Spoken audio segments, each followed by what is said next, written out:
আমি খুলনায় একটি বাসায় ভাড়া থাকতাম। সেই বাসার বাড়িওয়ালা বিদেশ থাকত। বাসায় থাকত শুধু বাড়িওয়ালার স্ত্রী এবং তার মেয়ে। আমি বাড়িওয়ালার স্ত্রীকে আন্টি বলে ডাকতাম এবং তার মেয়েকে আমি আপু বলে ডাকতাম। তাদের বাসায় ভাড়া থাকতে থাকতে তাদের সাথে একটা ভালো বন্ধুত্বপূর্ণ সম্পর্ক গড়ে উঠল। আন্টি আমাকে তার ছেলের মতোই দেখত। একদিন প্রচুর ঝড় বৃষ্টির রাত ছিল, বাসায় কেউ ছিল না। আন্টি আমাকে তাদের বাসায় ডেকে নিয়ে গেলেন এবং বললেন, তুমি খাওয়া দাওয়া করেছো? আমি বললাম, জি আন্টি, খাওয়া দাওয়া করেছি। তারপর আন্টি বলল, বাইরে প্রচুর বৃষ্টি হচ্ছে, চলো না আদনান, আমরা আজকে একটু গল্প করি। আমি বললাম, আচ্ছা ঠিক আছে আন্টি।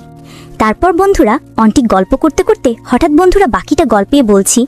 আশা করি বন্ধুরা তোমরা আমার পুরো গল্পটি মনোযোগ সহকারে শুনবে, নিশ্চয়ই অনেক মজা পাবে। তাহলে চলো বন্ধুরা, আর কথা না বাড়িয়ে মূল গল্পে চলে যাই। বন্ধুরা, আমার নাম আদনান বিন রহমান। আমি বাংলাদেশের একজন ছেলে, বয়স 25। এখনও বিয়ে করিনি, তবে বিয়ের কথা মাঝে মাঝে মনে আসে। কিন্তু ভালো মেয়ে খুঁজে পাওয়া যে কতটা কঠিন তা আমার থেকে ভালো কে জানে। যাই হোক, আমি একটা কোম্পানিতে সুপারভাইজার হিসেবে কাজ করি। সম্প্রতি চাকরির জন্য খুলনায় এসেছি। শহরটা বেশ জমজমাট, তবে একা থাকতে আমার মাঝে মাঝেই কিন্তু কষ্ট হয়। মেসে থাকতে ভালো লাগেনি, তাই নিজের জন্য একটা ছোট্ট বাসা খুঁজতে শুরু করলাম। ব্যাচেলর হওয়ার কারণে ভালোবাসা পাওয়া যে কি তা তোমরা নিশ্চয়ই বুঝতে পারো। অনেক খোঁজাখুঁজির পর অবশেষে একটা 3 তলার ছাদের রুম পেলাম। একটা বেডরুম, একটা ছোট কিচেন আর টয়লেট আমার জন্য ঠিকঠাক। আমি অ্যাডভান্স দিয়ে রুমে উঠে পড়লাম। বাসাটা ছোট হলেও আমার জন্য পারফেক্ট। এভাবে প্রায় 1 বছর কেটে গেল। দিনগুলো সাধারণভাবেই কাটছিল, কাজ, খাওয়া দাওয়া আর রাতে একটু টিভি দেখা। জীবনটা মোটামুটি স্বাভাবিকই ছিল। একদিন রাত 11টার দিকে হঠাৎ দরজায় টোকা পড়ল। আমি ভাবলাম, এত রাতে কে আসবে? আমার তো এখানে তেমন পরিচিত কেউ নেই। দরজা খুলে দেখি বাড়িওয়ালি রেহানা খাতুন দাঁড়িয়ে। আমি তাকে আন্টি বলে ডাকি। আন্টি একটু উদ্বিগ্ন মুখে দাঁড়িয়ে। আমি বললাম, আন্টি, এত রাতে সব ঠিক আছে তো? আন্টি একটু দ্বিধার সঙ্গে বললেন, বাবা, একটা সমস্যা হয়েছে, তোমার কাছে এসেছি। আমার মনে হলো ব্যাপারটা গুরুতর হতে পারে। আমি তাড়াতাড়ি বললাম, কি সমস্যা আন্টি, বলুন, আমি কিভাবে সাহায্য করতে পারি? আন্টি বললেন, বাবা, তুমি তো জানো আমার মেয়ে তানিয়ার শরীরটা হঠাৎ খুব খারাপ হয়ে গেছে, প্রচণ্ড জ্বর। এই ঝড় বৃষ্টির রাতে আমি একা ফার্মেসিতে যেতে পারছি না, তুমি কি ওষুধ এনে দিতে পারবে? আমি আর দেরি না করে বললাম, অবশ্যই আন্টি, চিন্তা করবেন না। বাইরে ঝড় বৃষ্টি হলেও আমি ছাতা নিয়ে দ্রুত ফার্মেসিতে গেলাম। তানিয়ার জন্য জ্বরের ওষুধ কিনে আনলাম। আন্টির বাসে গিয়ে ওষুধ দিয়ে এলাম। তানিয়া তখন বিছানায় শুয়ে কাঁপছে। আন্টি আমাকে বারবার ধন্যবাদ দিলেন, বললেন, তুমি না থাকলে আজ আমি কি করতাম বাবা? আমি হেসে বললাম, আন্টি, এটা তো আমার দায়িত্ব। সেদিন রাতে বাসায় ফিরে মনে একটা ভালো লাগা কাজ করছিল। আন্টি কৃতজ্ঞতার কথাগুলোও মনে পড়ছিল। এই ঘটনার পর থেকে আন্টির সঙ্গে আমার সম্পর্কটা আরও কাছের হয়ে গেল। তিনি আমাকে ছেলের মতো দেখতে শুরু করলেন। এরপর থেকে আন্টি মাঝে মাঝে আমার খোঁজখবর নিতেন। কখনো রাতের খাবার নিয়ে চলে আসতেন, বলতেন, তুমি একা থাকো, ভালো খাবার খাওয়া হয় না, এটা নাও, আমি রান্না করেছি। আমি একটু লজ্জা পেয়ে বলতাম, আন্টি, এত কষ্ট করেন কেন? তিনি হেসে বলতেন, তুমি আমার ছেলের মতো, তোমার জন্য এটা কোনো কষ্ট নয়। আন্টির এই স্নেহ আমাকে খুব ছুঁয়ে যেত। মনে হতো এই শহরে আমারও একটা পরিবার আছে। একদিন সন্ধ্যায় আন্টি আবার এলেন। এবার তিনি একটু অন্যরকম লাগলেন।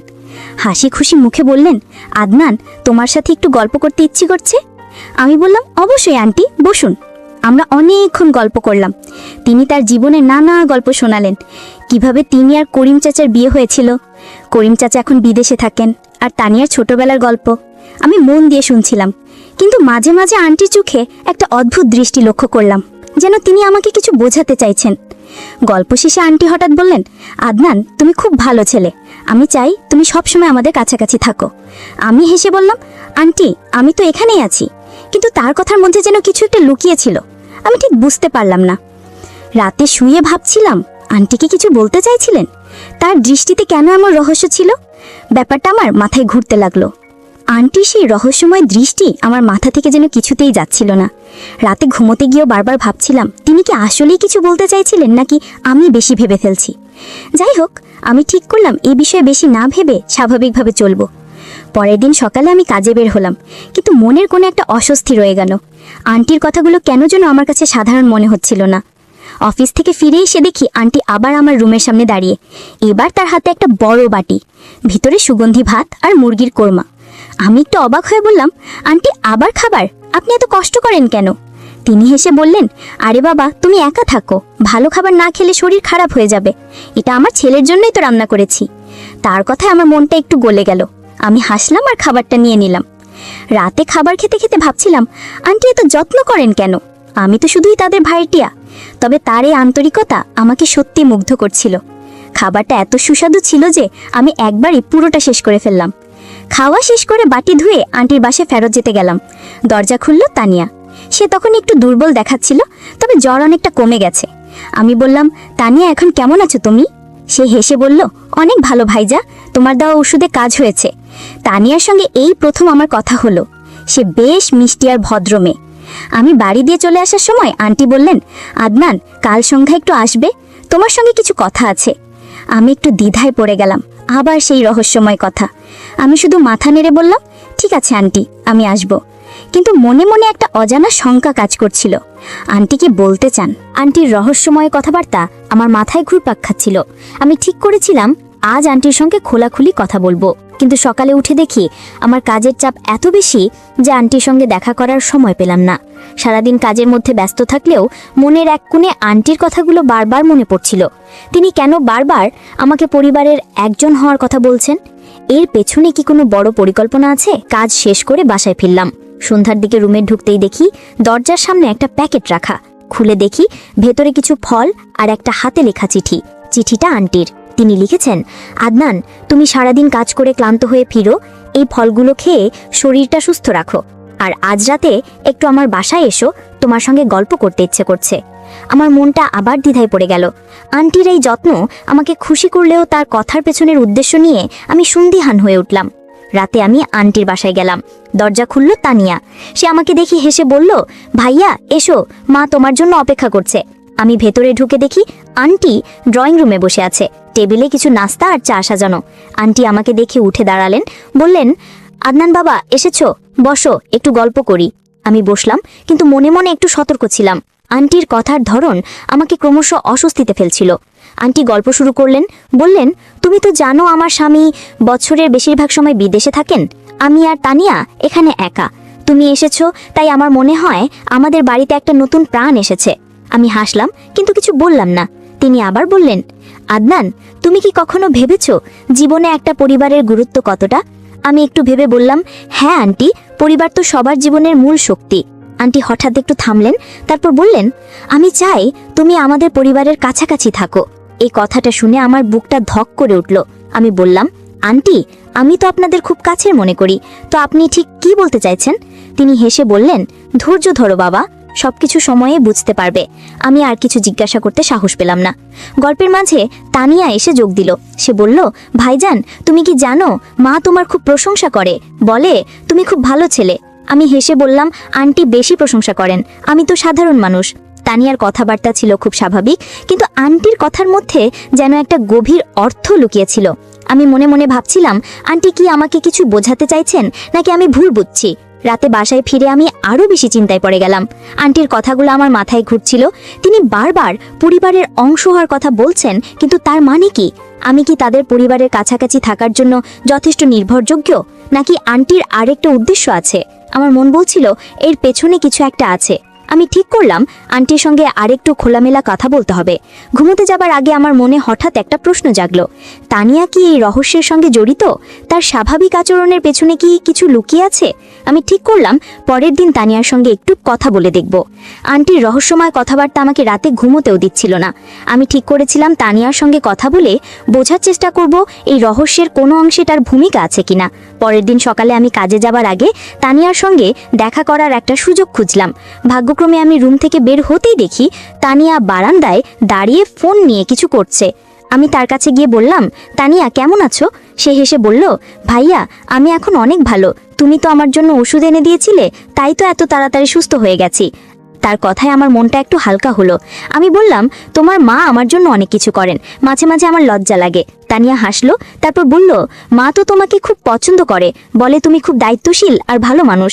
আমি হাসলাম, কিন্তু মনে মনে ভাবছিলাম এই প্রশংসার পেছনে কি কিছু লুকিয়ে আছে?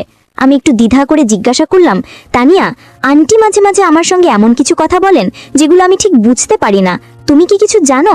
তানিয়া একটু অবাক হয়ে আমার দিকে তাকালো, তারপর হেসে বলল, ভাইয়া, মা একটু রহস্যময় কথা বলতে ভালোবাসে, তবে তুমি চিন্তা করো না, মার মনে কোনো খারাপ উদ্দেশ্য নেই।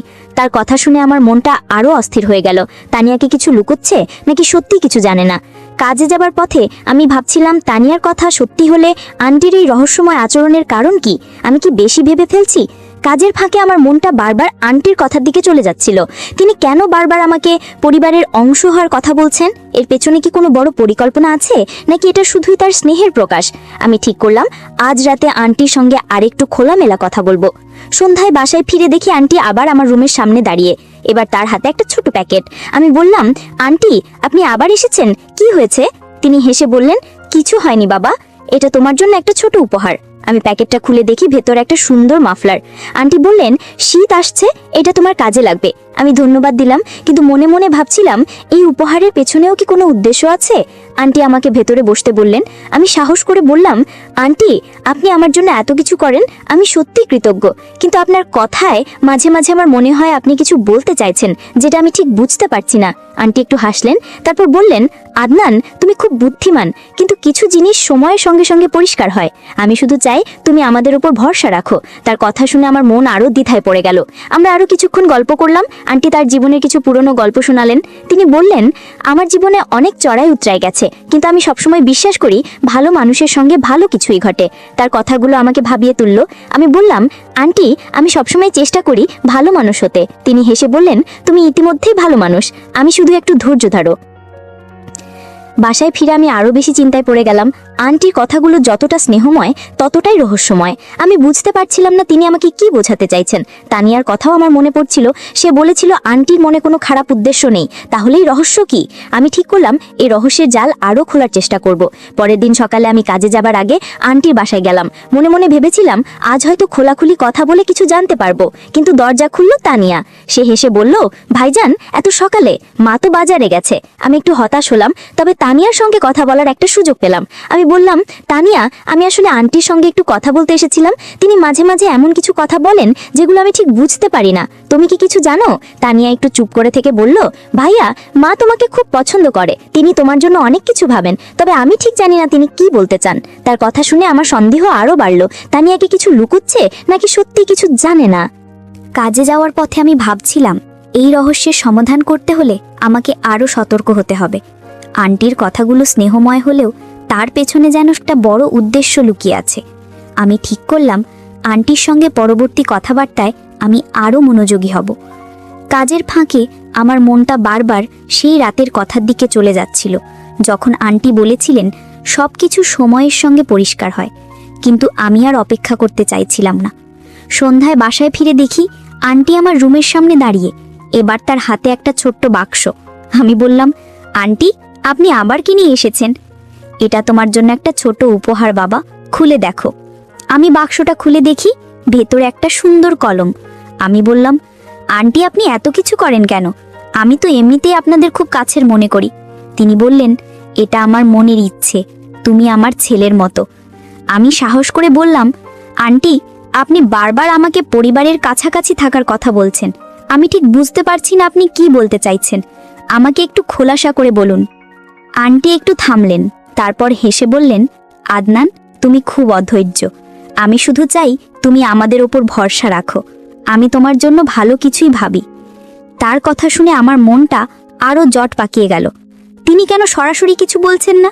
আমরা কিছুক্ষণ গল্প করলাম। আন্টি আমাকে তার গ্রামের বাড়ির গল্প শোনালেন। বললেন, আমার গ্রামের বাড়িতে একটা বড় আমবাগান আছে, তুমি কখনো গেলে তোমার খুব ভালো লাগবে। আমি হেসে বললাম, আন্টি, আমি গ্রাম খুব পছন্দ করি, কবে যাব? তিনি বললেন, খুব শিগগিরই বাবা, আমি চাই তুমি আমাদের সঙ্গে আরো কাছাকাছি থাকো। তার কথার মধ্যে আবার সেই রহস্যময় ছোঁয়া। আমি আর কিছু জিজ্ঞাসা করলাম না। বাসায় ফিরে আমি ভাবতে লাগলাম, আন্টির এই উপহার দেওয়া, কথার মধ্যে রহস্য রাখা, এসবের পিছনে কি আছে? আমার মনে হচ্ছিল তিনি আমাকে কিছু বলতে চান, কিন্তু কেন জোর বলছেন না? তানিয়ার কথাও মনে পড়ছিল। সে বলেছিল আন্টির মনে কোনো খারাপ উদ্দেশ্য নেই, কিন্তু তাহলেই রহস্য কেন? আমি কি করলাম, তানিয়ার সঙ্গে আরেকটু খোলামেলা কথা বলে দেখব।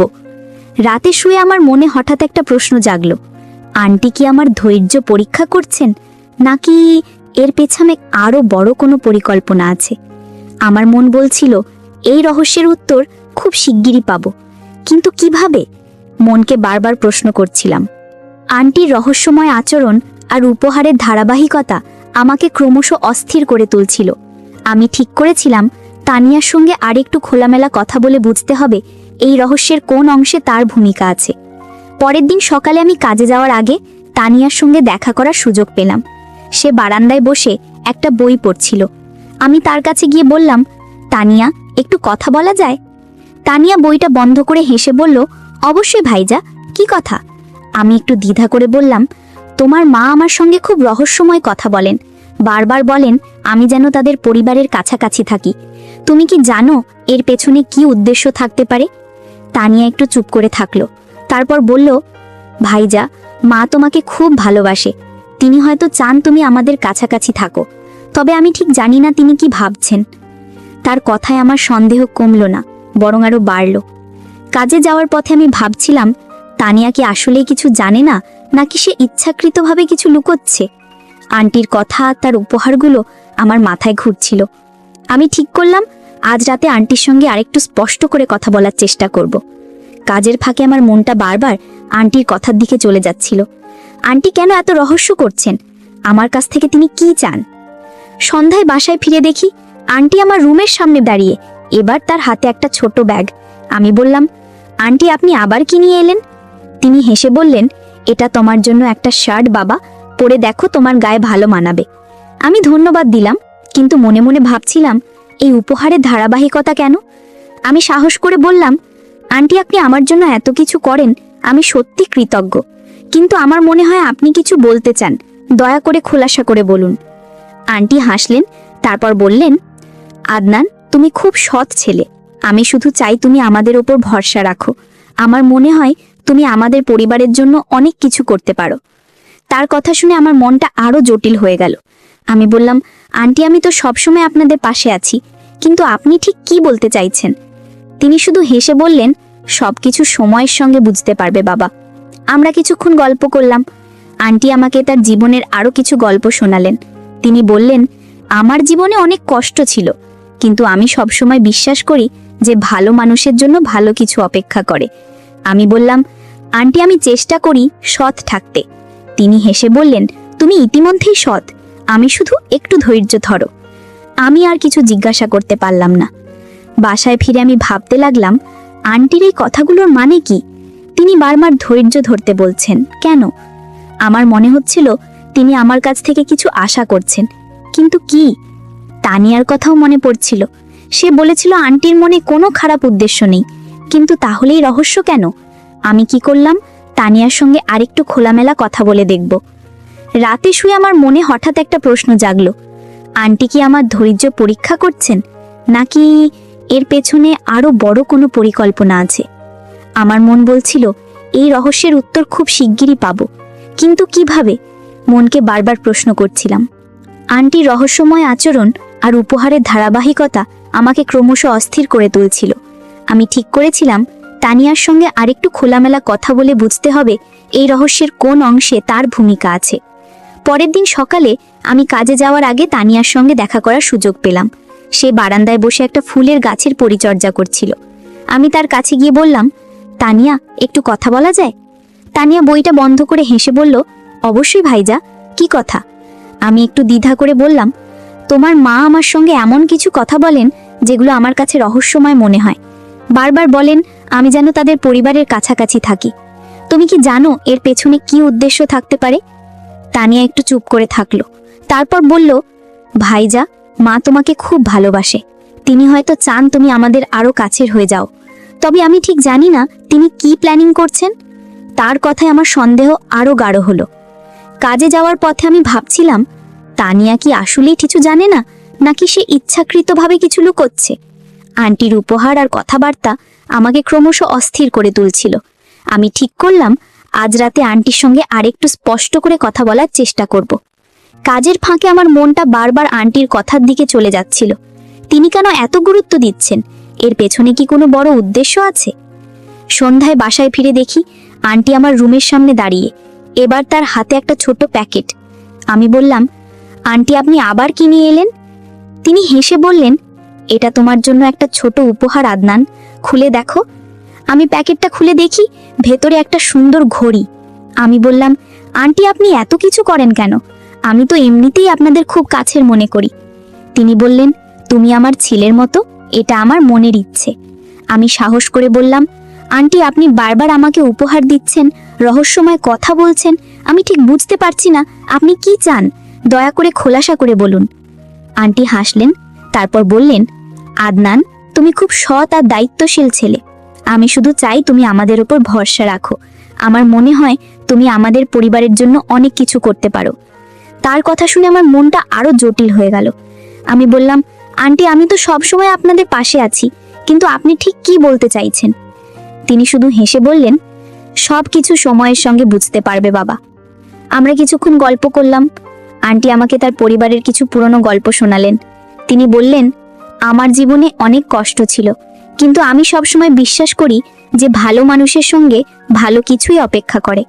আমি বললাম, আন্টি আমি চেষ্টা করি সৎ থাকতে। তিনি হেসে বললেন, তুমি ইতিমধ্যেই সৎ, আমি শুধু একটু ধৈর্য ধরো। আমি আর কিছু জিজ্ঞাসা করতে পারলাম না। বাসায় ফিরে আমি ভাবতে লাগলাম, আন্টির এই রহস্যময় কথাগুলোর মানে কি? তিনি কেন বারবার ধৈর্য ধরতে বলছেন? আমার মনে হচ্ছিল তিনি আমার কাছ থেকে কিছু আশা করছেন। কিন্তু কি? তানিয়ার কথাও মনে পড়ছিল।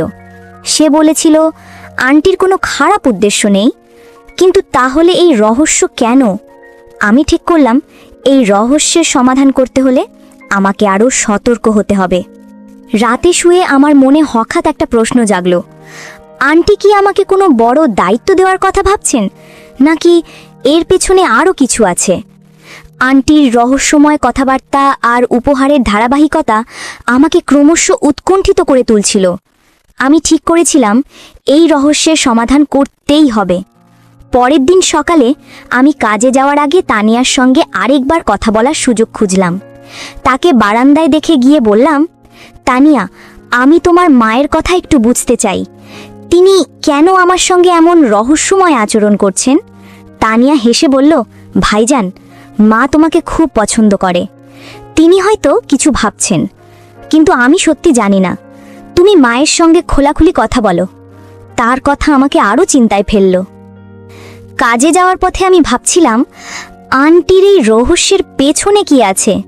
তিনি কি আমার চরিত্র পরীক্ষা করছেন, নাকি এর পেছনে অন্য কিছু আছে? আমি ঠিক করলাম আজ রাতে আন্টির সঙ্গে সরাসরি কথা বলবো।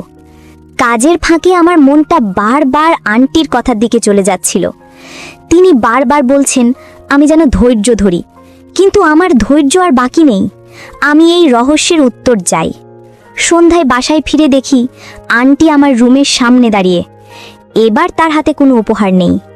তিনি একটু গম্ভীর মুখে বললেন, আদনান আজ তোমার সঙ্গে কিছু গুরুত্বপূর্ণ কথা আছে, আমার বাসায় এসো। আমার বুকটা ধপ করে উঠল। এতদিনের রহস্য কি আজ খুলবে? আমি তার সঙ্গে তাদের বাসায় গেলাম। তানিয়াও সেখানে ছিল। ড্রয়িং রুমে বসে আন্টি আমাকে বসতে বললেন। তারপর শুরু করলেন, আদনান তুমি এই বাসায় আসার পর থেকে আমি তোমাকে লক্ষ্য করেছি। তুমি খুব সৎ, দায়িত্বশীল আর ভালো মানুষ। আমি তোমার উপর ভরসা করি। আমি বললাম, আন্টি আমি সবসময় চেষ্টা করি ভালো মানুষ হতে, কিন্তু আপনি যে রহস্যময় কথা বলেন তা আমাকে অস্থির করে।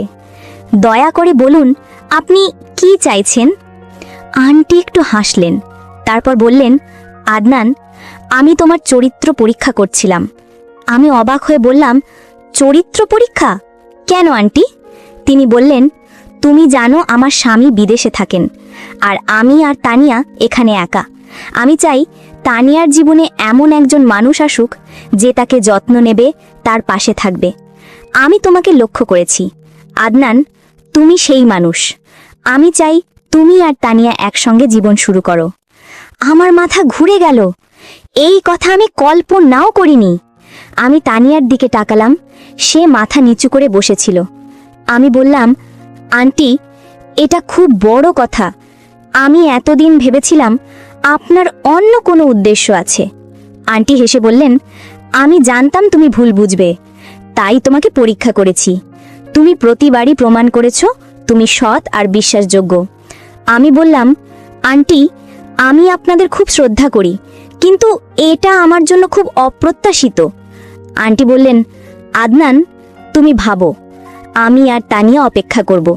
তুমি আমাদের পরিবারের জন্য সবচেয়ে ভালো মানুষ। আমি কিছুক্ষণ চুপ করে থাকলাম। তানিয়া মৃদু হেসে বলল, ভাইজান, তুমি যা ভাবো তাই করো, আমরা তোমাকে পছন্দ করি। আমার মনটা ভারী হয়ে গেল। আমি বাসায় ফিরে এলাম।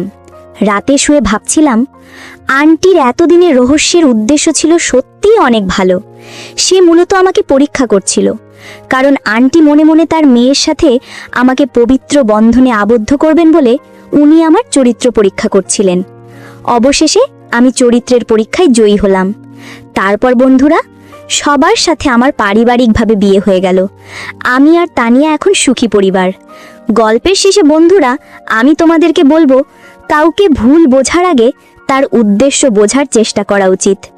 আজকে যদি আমি সৎ না থাকতাম আর আন্টিকে নিয়ে ভুল কিছু ভাবতাম, তাহলে হয়তো আজকে আমার এই সুদিন আসতো না। তাই আমি তোমাদেরকে বলবো বন্ধুরা, যে কোনো পরিস্থিতিতে চরিত্রবান হও। মনে রাখবা, চরিত্রই মানুষের শ্রেষ্ঠ সম্পদ। বন্ধুরা, আমার গল্পটি যদি তোমাদের ভালো লাগে তাহলে লাইক, শেয়ার এবং সাবস্ক্রাইব করে পাশে থেকো। আর বন্ধুরা, তোমরা এতক্ষণ ধৈর্য ধরে আমার গল্পটি শোনার জন্য তোমাদের সবাইকে অসংখ্য ধন্যবাদ।